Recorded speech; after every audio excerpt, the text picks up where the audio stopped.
இப்போ அவங்களாம் தற்கூரியெல்லாம் கிடையாது, அப்படிலாம் அவங்கள கூப்பிடாதீங்க. அவங்க சங்கிகள்லாம் கிடையாது, அப்படிலாம் அவங்கள கூப்பிடாதீங்கன்னு சொல்லி ஒரு குரல். யாருடா அந்த குரல் அப்படின்னு பார்த்தா,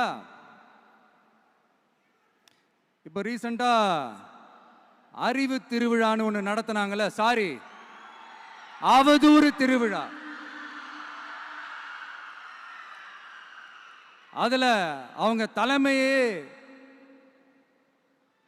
குழப்புற மாதிரி, அறிவு கண்ணை திறந்து வைக்கிற மாதிரி ஒருத்தர் பேசியிருக்கிறார்.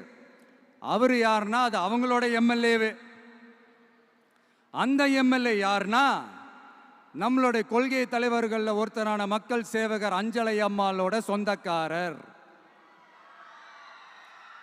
என்னடா இது இப்படி ஆகி போச்சு, டிவிகேக்கு சப்போர்ட் பண்ற மாதிரி நம்ம கட்சியிலேருந்தே ஒரு குரல் வருதுன்னு சொல்லி தலைமையில் ஃபுல்லா கன்ஃபியூஷன். அந்த கன்ஃபியூஷன் இதோட நிக்காது, அந்த ஆதரவு குரல் ஒரு வீடு விடாம, ஒரு இடம் விடாம, எல்லா இடத்துலையும் எல்லா வீட்லையும் இன்னும் பலமா எதிரொலிக்குதான் இல்லையான்னு பாருங்க. சும்மா பிளாஸ்ட் தான்.